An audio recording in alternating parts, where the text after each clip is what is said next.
Frères et sœurs, madame, monsieur, mes chers amis internautes, bonjour et bienvenue sur cette vidéo. Ici votre bien-aimé, pasteur Célestin Zouga de l'église protestante évangélique Philadelphie. Je me réjouis de partager la parole de Dieu avec vous pendant cette semaine sainte où l'un des 12 disciples de Jésus, appelé Judas Iscariote, l'a trahi pour 30 pièces d'argent aux principaux sacrificateurs qui étaient jaloux de Jésus à cause de son ministère qui portait beaucoup de fruits. Ils ont injustement condamné Jésus à mort et l'ont crucifié en ce vendredi saint, mes chers amis internautes, et ce, malgré son amour extravagant envers ses concitoyens, y compris ses détracteurs.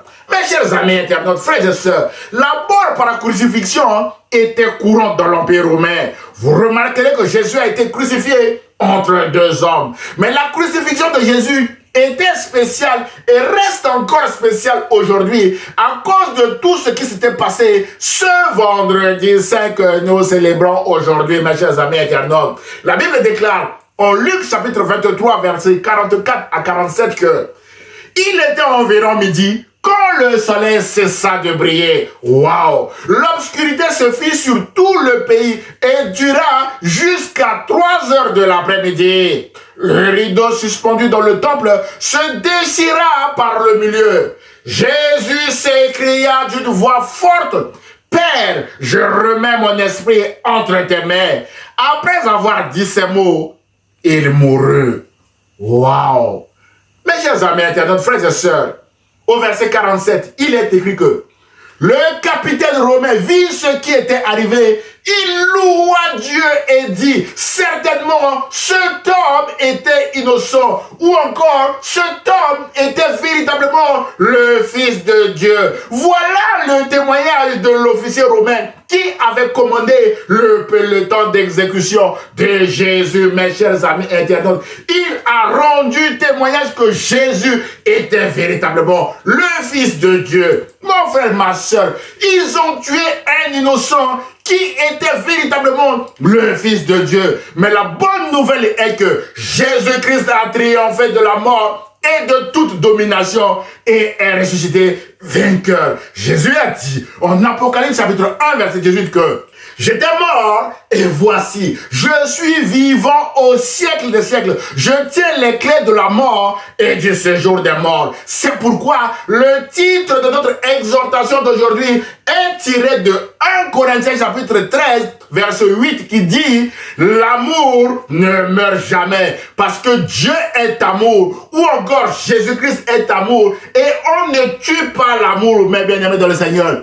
Des méchants ont tué Jésus malgré ses bienfaits envers eux, mais Jésus est ressuscité et Jésus est vivant au siècle des siècles. D'où le premier point de notre exhortation de ce matin, mes chers amis internautes. L'amour de Jésus l'a conduit à la mort de la croix à cause de nos péchés, mes chers amis internautes.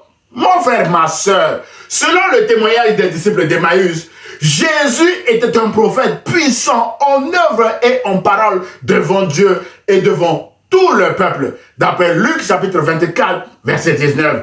La Bible déclare en Matthieu chapitre 8, verset 16, qu'on amena vers Jésus de nombreux démoniaques, il chassa les esprits par sa parole et guérit tous les malades, mes bien-aimés. On souligne guérit tous les malades. Et en Matthieu chapitre 9, verset 35, mes bien-aimés, il est écrit que Jésus parcourait toutes les villes et les villages, enseignant dans les synagogues, prêchant la bonne nouvelle du royaume de Dieu et guérissant toute maladie et toute infirmité. Mes chers amis internautes, Jésus a tout donné à ses concitoyens. Mes chers amis, faisons un peu le tour rapide des enseignements de Jésus. Frères et sœurs, les enseignements de Jésus ont bouleversé et changé la vie de ses concitoyens. Alors que la loi de Talion, un pour eux, don pour d'autres, était la règle dans une société qui clamait la vengeance instantanée, la revanche ou la haine envers son ennemi. Mais bien aimé, Jésus, dans son sermon sur la montagne, a enseigné à ses concitoyens l'amour de leur prochain et aussi l'amour de leurs ennemis, mes chers amis internautes. Jésus a appris à ses concitoyens à ne pas répondre à la violence par la violence, mais à aimer celui qui vient d'ici et aussi celui qui vient d'ailleurs. Car l'amour de son prochain bannit la haine, la jalousie, les querelles, le rejet de l'autre et bien d'autres mots, M-A-U-X, qui gangrènent une société, mes chers amis internautes. Mes chers amis, alors que l'inégalité était la règle dans l'Empire romain, Jésus a enseigné l'égalité de tous devant Dieu. À cet effet, Jésus a mis en valeur les femmes, les enfants et les esclaves qui représentaient une forte proportion de la population dans l'Empire romain et dont les droits fondamentaux étaient bafoués, mes bien-aimés. Le message de Jésus a trouvé écho auprès des personnes qui n'avaient pas de droits, mes chers amis internautes. Jésus a mis aussi en valeur le Samaritain rejeté, mes chers amis internautes, frères et sœurs, en donnant de l'eau vive à la femme samaritaine et en séjournant pendant 2 jours en Samarie, où les Samaritains l'ont applaudi comme étant le sauveur du monde, mes chers amis internautes. Jésus aime celui qui vient d'ici, comme le collecteur d'impôts rejeté, mais bien-aimé dans le Seigneur, de sa société, Zachée. Et Jésus aime aussi celui qui vient d'ailleurs, comme la femme samaritaine, mes chers amis internautes. Frères et sœurs, Jésus a pris position sur les grands sujets de société, comme le divorce par exemple, en disant à ses contemporains, en Matthieu chapitre 19, verset 6, que l'homme ne sépare donc pas ce que Dieu a uni. Aujourd'hui encore, ce message de Jésus est d'actualité parce que des hommes, des femmes et des enfants souffrent encore des conséquences du divorce dans notre société. Frères et sœurs, Jésus a aussi pris position en faveur d'une société organisée et honnête en disant à ses concitoyens au Matthieu chapitre 5, verset 37 que votre parole soit oui pour oui et non pour non. Ce qu'on y ajoute vient du malin. Et en encourageant bien évidemment ses concitoyens à payer honnêtement leurs impôts et taxes à l'empereur romain avec sa célèbre déclaration à César ce qui est à César et à Dieu ce qui est à Dieu. D'après Luc chapitre 20 verset 25, mes bien-aimés dans le Seigneur. Qui ne connaît pas cette déclaration de Jésus aujourd'hui, mes chers amis internautes? Et Jésus lui-même a payé l'impôt du temple pour montrer le bon exemple à ses concitoyens. Mes chers amis, Jésus n'avait fait que du bien à ses contemporains à travers ses paroles et ses actes.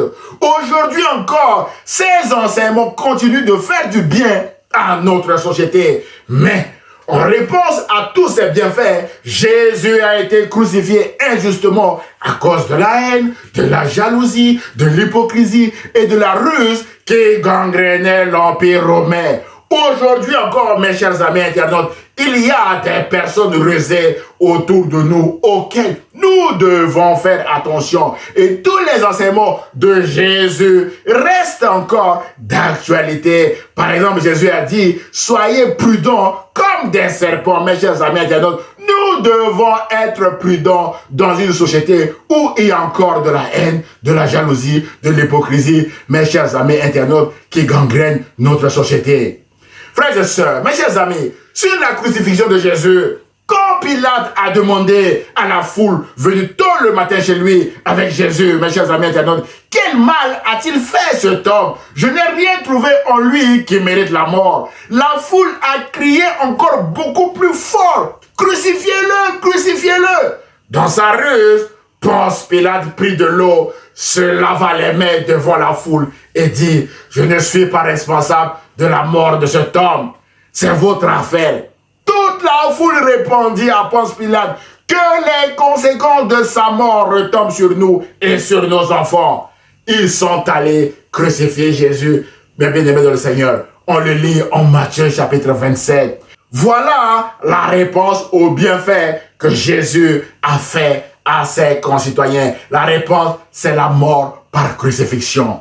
Mais la bonne nouvelle est dans le sang de Jésus qui a coulé à la croix. L'apôtre Jean déclare que le sang de Jésus nous purifie de tout péché. D'après 1 Jean chapitre 1 verset 7. Mon frère, ma soeur, peut-être que vous vivez actuellement dans le péché. Jésus est mort pour vos péchés. Alors répentez-vous en invoquant le sang de Jésus sur vous. C'est alors que vous obtiendrez le pardon de Dieu et vous passerez du royaume des ténèbres, mes bien-aimés dans le Seigneur, au royaume de lumière, qui est le royaume de Dieu. C'est le but de ce message, mes chers amis internautes. Jean 3,16, il est écrit que « Car Dieu a tant aimé le monde qu'il a donné son Fils unique, afin que quiconque croit en lui ne périsse point, mais qu'il ait la vie éternelle. » Mon frère, ma soeur, si vous croyez en Jésus-Christ, vous aurez la vie éternelle. Vous ne passerez pas sous le jugement de Dieu, parce que Jésus-Christ a pris votre place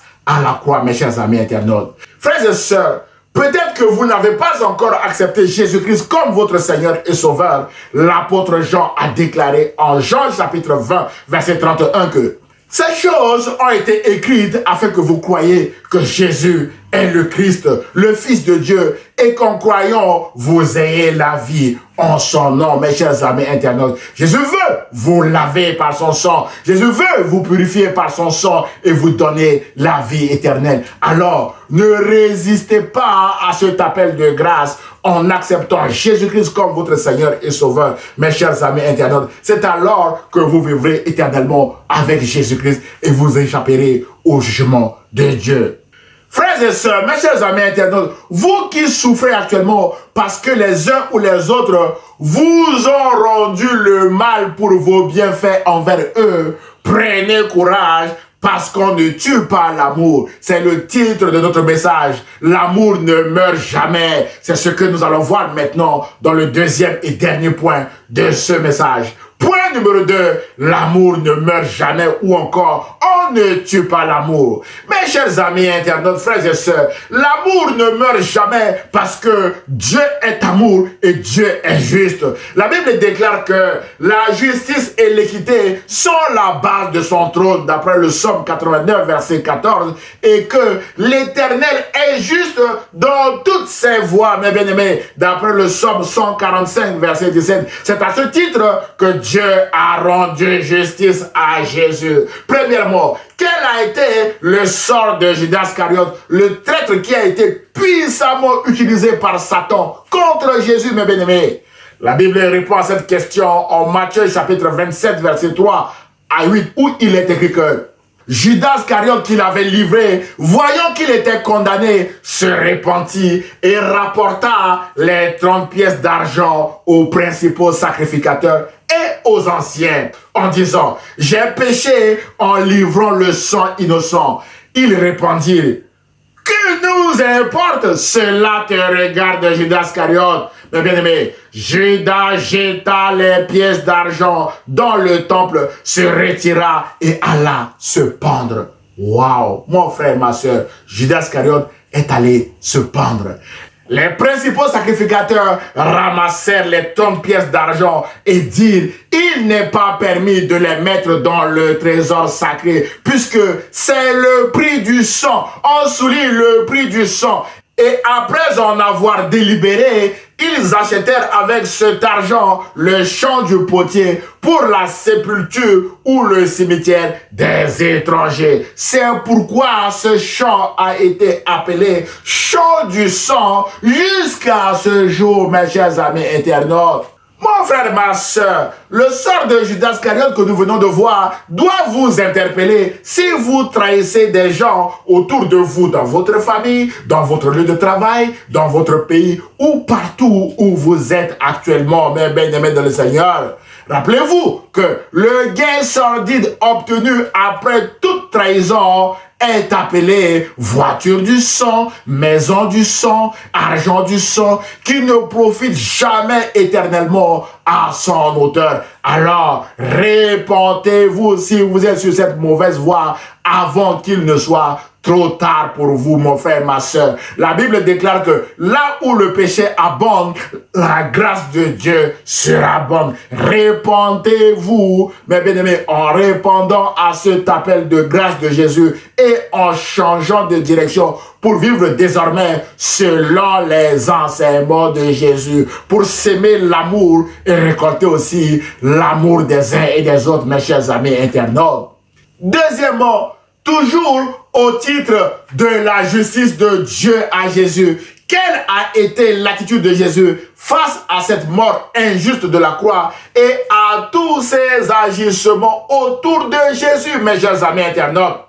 L'apôtre Pierre répond à cette question en déclarant que lui qui, injuré, ne rendait point d'injure, maltraité, ne faisait point de menaces, mais s'en remettait à celui qui juge justement. Et celui qui juge justement est Dieu, mes chers amis internautes. D'après 1 Pierre chapitre 2, verset 23, et Dieu a rendu justice à Jésus en déployant l'infinie grandeur de sa puissance, en ressuscitant Jésus-Christ d'entre les morts et en le faisant asseoir à sa droite dans les lieux célestes. Gloire à Dieu, au-dessus de toute domination, de toute autorité, de toute puissance, de toute dignité et de tout nom qui peut se nommer, non seulement dans le siècle présent, mais encore dans le siècle à venir. Il a tout mis sous ses pieds et l'a donné pour chef suprême à l'Église. D'après Éphésiens chapitre 1, verset 18 à 22. Voilà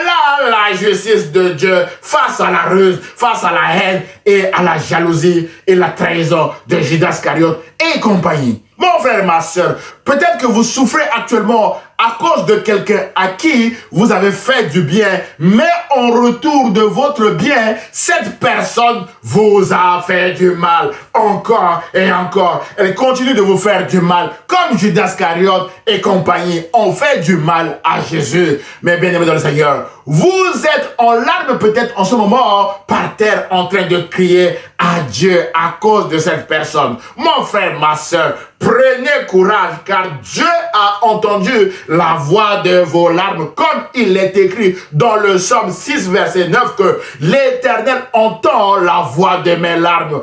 Autrement dit, vos larmes sont aussi des prières qui crient devant le trône de justice de Dieu. Et le psalmiste déclare que quand un malheureux crie, l'Éternel entend et il le sauve de toutes ses détresses. D'après le Psaume 34, verset 6. Alors, attendez-vous à Dieu avec la bonne attitude et vous verrez la gloire de la justice de Dieu, mes chers amis internautes.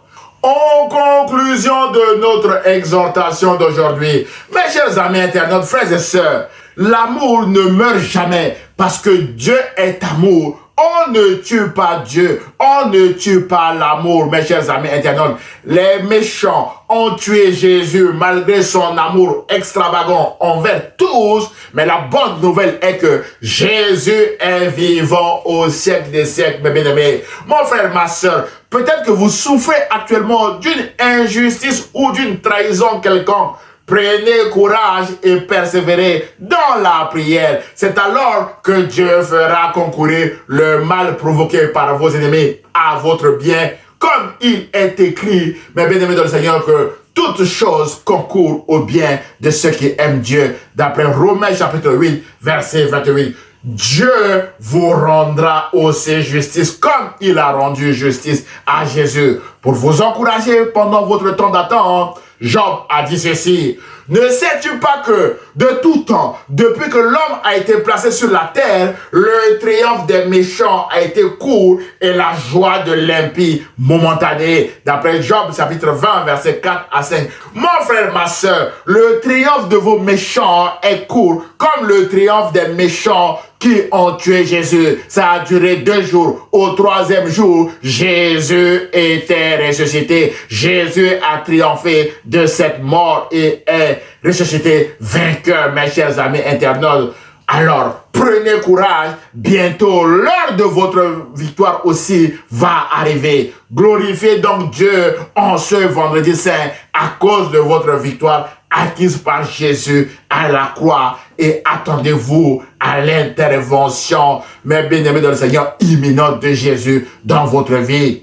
Enfin, pour vous aider à ne pas sombrer dans la vengeance, mes chers amis internautes, ne vous laissez pas vaincre par le mal, mais surmontez le mal par le bien en continuant de faire le bien autour de vous. Comme il est écrit, mes bien-aimés dans le Seigneur, en Galates chapitre 6, verset 9, que ne nous lassons pas de faire le bien, car nous moissonnerons au temps convenable si nous ne nous relâchons pas. mes bien-aimés dans le Seigneur, vous moissonnerez au temps convenable le fruit de votre amour, comme Jésus a semé l'amour et a moissonné le titre de Seigneur pour l'éternité. Et Jésus-Christ reviendra, mes bien-aimés dans le Seigneur, au titre de roi pour juger cette fois-ci le monde. Mon frère, ma soeur, quant à vos ennemis, laissez-les à Dieu, car il est écrit, à moi la vengeance, à moi la rétribution, dit le Seigneur, d'après Romains chapitre 12,